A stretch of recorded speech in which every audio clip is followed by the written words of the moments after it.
Muy buenos días en esta mañana preciosa de viernes. El Señor llenándolos de gozo, de paz en sus vidas, en sus corazones. Y bueno, estamos aquí hoy viernes 6:30 de la mañana cumpliendo nuestra cita para tomarnos un cafecito con Dios. Gracias, Padre Santo, por este maravilloso tiempo que nos regalas cada semana, Señor. Gracias por tu presencia en medio nuestro, de tu iglesia, de tu amada iglesia, Señor. Gracias por la oportunidad que nos brindas, Rey, que nos regala, Padre, en tener estos espacios, Señor, cada martes, cada viernes. Oh Rey del cielo, para tomarnos un café, un delicioso café, Señor, sobre todo sazonado con tu preciosa palabra, Señor. Hoy llénanos, Padre. Hoy enséñanos, Espíritu Santo de Dios, a caminar en rectitud, en justicia, Señor. Que cada reflexión que escuchemos cada semana, Señor, Dios del cielo, sea de verdad grabada en nuestros corazones, Señor. Que no sea un tiempo perdido, Rey del cielo, sino que aprovechemos bien el tiempo, como dice tu palabra. Aprovechemos bien el tiempo para llenar nuestra lámpara, Señor, oh Rey, con ese aceite, Dios de la gloria, que alumbre nuestras vidas, que alumbre nuestro caminar en Cristo, que podamos ser testimonio de vida para muchas personas, Señor. Hoy te pido que tu Espíritu Santo de Dios ilumine mi mente, mi corazón, Señor, y lo que voy a compartir de verdad, Padre, sea de bendición para todo el que escucha, todo el que se conecta en este tiempo o después de este tiempo, Señor Padre. Gracias en el nombre poderoso de Jesús. Amén. Amén. Muy buenos días, mis amadas. Pastora Janet, buenos días. María Paula, Dios te bendiga. Dios te guarde en esta mañana preciosa. Bueno, el tema que voy a tratar en este cafecito es un tema un poco difícil. A veces puede ser malentendido, se puede escuchar como muy fuerte, pero bueno, es algo de lo que tenemos que hablar, con lo cual está en la palabra, y si está en la palabra, es algo que la iglesia debe saber y practicar. Y se encuentra en la primera carta a los Corintios, el capítulo 5, del versículo 1 al 13. Allí Pablo describe algo bastante fuerte a la iglesia de Corinto. Él expone allí un acontecimiento escandaloso que estaba sucediendo en esta iglesia, y se trataba de una relación incestuosa, un hombre que dormía con la esposa de su padre. Esto me hizo recordar allá cuando el relato en el Antiguo Testamento, cuando el hijo mayor de Jacob, Rubén, el primogénito, durmió con la concubina de su padre, lo cual le costó el que su herencia, que él recibiría la doble porción de la herencia de lo que recibían los demás, no le fue dada por esta falta contra su padre. Mancilló el lecho de su padre. Igualmente este hombre estaba mancillando el lecho del padre. Y lo que más enojó a Pablo fue la reacción de la iglesia, que fue muy inusual. Los creyentes de Corintios se jactaban pensando: qué gran grupo de personas somos muy bondadosos, cuánta compasión tenemos al permitir que esta clase de cosas continúen. Y así podemos revelar al mundo que nos rodea que somos personas de gracia, que somos personas que tenemos tolerancia. Quizás pensaron eso en la iglesia y lo veían bien y seguían aceptando a este hermano allí en medio de ellos. Sin embargo, muy enojado les dice: me avergüenzo de ustedes por reaccionar así. Esa es la clase de pecado que hace que hasta los no creyentes se ruboricen. Pablo emite un juicio muy severo sobre ese pecado, sobre ese pecador, y dice que debe ser expulsado de la comunión de la iglesia y entregarlo a Satanás para la destrucción de su naturaleza pecaminosa. Es tremendo o escuchar algo así. Es bastante dura y nos puede parecer muy dura la reacción de Pablo. pero la desviación del pecador y la falta de una reacción seria de parte de la iglesia eran tan graves que la iglesia y el nombre de Cristo estaban siendo recriminados en la comunidad. Los de fuera estaban viendo y dicen, bueno, ¿qué diferencia hay estar dentro de la iglesia o estar fuera? Si allá le permiten seguir en pecado, seguir con el pecado. Mejor pues me quedo aquí afuera. ¿Qué voy a buscar allá? Y eso tenía a Pablo muy enojado. Y entonces Pablo les recuerda a la iglesia que no deben tener comunión con cualquiera que afirmando ser creyente siga sin arrepentimiento, continúe en un pecado flagrante, ya sea que la persona tenga pecado sexualmente inmoral, sea codicioso, idólatra, abusivo, dado a la embriaguez o fraudulento. De verdad que es fuerte. Pablo les recrimina y les dice que ese es un consejo fuerte, pero muchos les cuesta aceptarlo. La mayoría se apoca si con solo pensar decirle a una persona, porque estás en pecado, continúas en pecado, no quiero juntarme contigo, ni siquiera quiero comer contigo. No creo que muchas personas tengan la valentía para exhortar a un pecador que está todavía dentro de la iglesia y sigue adorando y alabando y cantando y orando, pero sigue en pecados. Entonces decirle a una persona, no es fácil decirle a una persona, yo no puedo andar contigo, yo no voy a andar contigo. Así que si existe hoy una manera segura de ser malentendido, es responderle hacia una persona que está viviendo en pecado. Si tú te atreves, seguramente te van a caer rayos y centellas.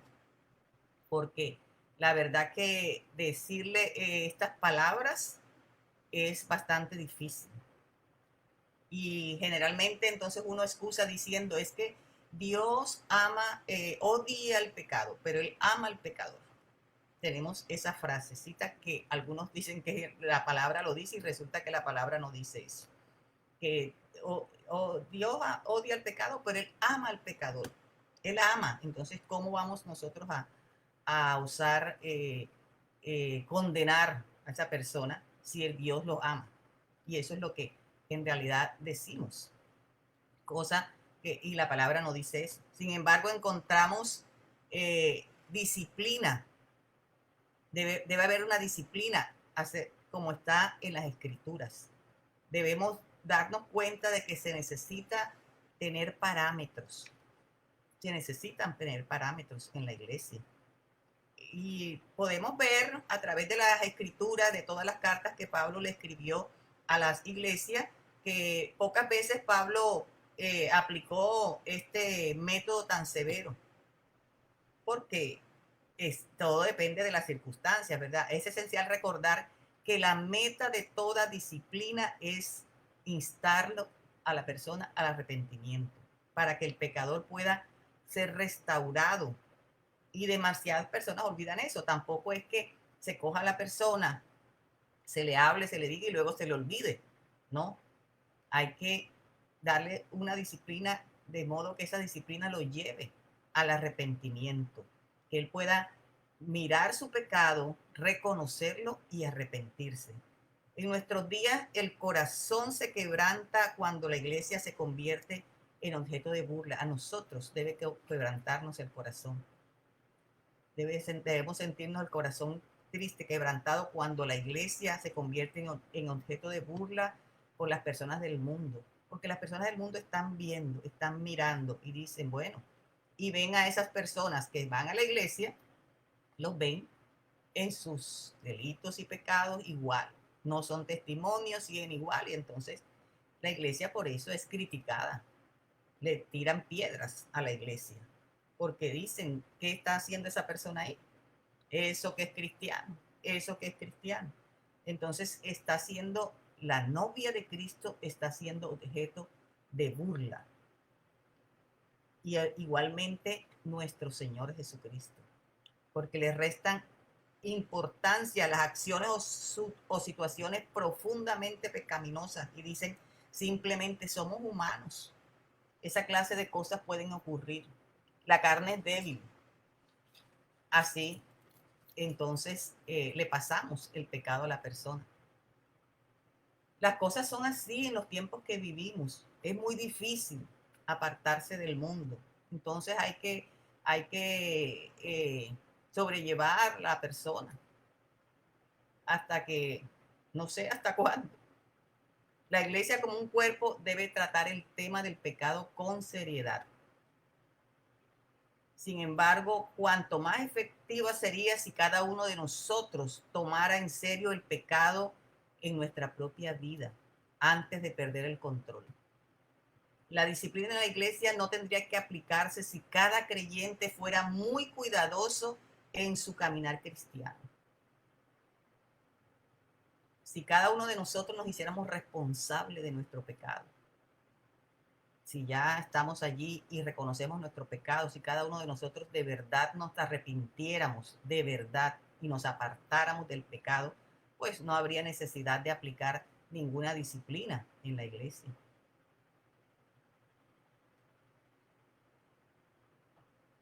No no vamos a vivir como por ahí, por una lista de las cosas que se deben o no se deben hacer, sino vivir por las escrituras. No es una lista que la iglesia tenga donde se diga, puedes hacer esto y no puedes hacer esto y no puedes hacer esto. No, cada uno de nosotros debe vivir de acuerdo a lo que dicen las escrituras, a lo que dice la palabra. Y para eso tenemos que conocerla, estudiar la palabra, memorizar la palabra, meditar en la palabra. Y tenemos que recordar, para poder ser nosotros testimonio, tenemos que recordar, mis amados hermanos, que de pronto la única Biblia que el mundo leerá es la vida de nosotros, la vida diaria del cristiano. Y creo que el mundo busca a veces en vano encontrar el evangelio en nuestra vida. Nosotros somos un libro, debemos ser un libro abierto, o sea, debemos ser la Biblia ambulante, se podría decir, que el mundo lea la escritura en nuestra vida, en nuestro actuar, en nuestro hablar, en nuestras actitudes. Y a veces el mundo busca en vano encontrar eso en nosotros como cristianos, no lo encuentra. Entonces dice, ¿de qué le ha servido a esta persona? ¿De qué le ha servido ir a la iglesia si yo lo veo igual? Cometiendo los mismos pecados, comportándose de la misma manera, hablando de la misma manera, con palabras soeces y todo eso. Entonces, tenemos que conocer un límite. Hay personas que el domingo son una cosa y el lunes en la mañana son otras, o el jueves en la noche son otras personas, ya después que pasó el miércoles en la iglesia, entonces ya el jueves son otra persona. Entonces, medita, pregúntate cómo eres cuando nadie de la iglesia está cerca. Cuando nadie, ningún hermano, ni por ahí, ni por un asomo, el pastor esté por ahí. Nuestro problema no es que se nos ignora, mis amados hermanos, es que se nos observa. Se nos observa. El mundo está pendiente de nuestro caminar, de nuestro andar. De pronto pensamos que el mundo nos ignora. No, el mundo no nos ignora. El mundo nos está mirando y está observando qué ha hecho Cristo de verdad en nuestra vida. Si de verdad Cristo está en nosotros. Entonces, mi amado hermano, mi amada hermana, usted no se enoje cuando lo pongan en disciplina por algo que usted está haciendo que no está de acuerdo a la palabra, a la escritura. Tenemos que arrepentirnos y estamos en los tiempos postreros, mis hermanos, estamos ya en los últimos tiempos. Es tiempo de apartarse de ese pecado que te tiene atado, que no te ha dejado levantar. Es tiempo de decir ya, Señor. Entonces, es difícil para los pastores, una tarea muy ardua, muy difícil, tener que aplicar la disciplina porque a las personas no les gusta que le descubran su pecado, que se los hagan ver y se molestan. Entonces también es no solamente papel del pastor, sino de los líderes, de aún de los hermanos estar mirando y hablando con los hermanos y preocupándose porque la iglesia no sea contaminada. Entonces, mis amados, vamos a seguir adelante, parándonos firmes en la brecha y defendiendo el nombre de Cristo. Muy buenos días, vamos a orar.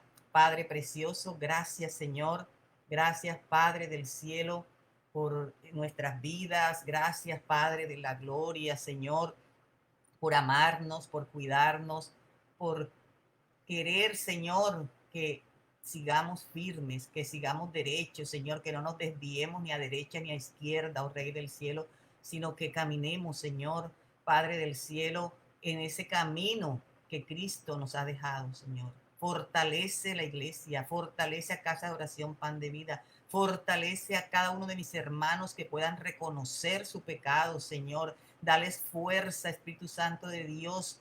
Coloca en ellos el arrepentimiento, el reconocer, Señor Dios del cielo, que tienen que apartarse de ese pecado, Señor. Ayúdalos, oh Rey. Levántalos, sosténlos, Padre, en estos tiempos tan difíciles, Señor. En el nombre poderoso de Jesús te damos gracias, Padre. Gracias, te entregamos este resto de día, Señor, que sea un día de victoria, que sea un día en que podamos vencer, Señor, toda tentación, Padre. Y cuando nos vamos a acostar podamos mirar lo que hemos hecho el transcurso del día y poder decir, Señor, gracias, gracias porque me has ayudado. Gracias, Padre, en el nombre poderoso de Jesús. Amén y amén. Muy buenos días. Un saludo. Por aquí veo al pastor William Mejía. Un abrazo, pastor. Un abrazo a Ladies, a Margarita Cecilia Ramos. Bendiciones, mis amados. Que el Señor les dé un precioso día y sigan disfrutando de delicioso cafecito y nos volvemos a ver en un próximo cafecito con Dios. Feliz día para todos. Bendiciones.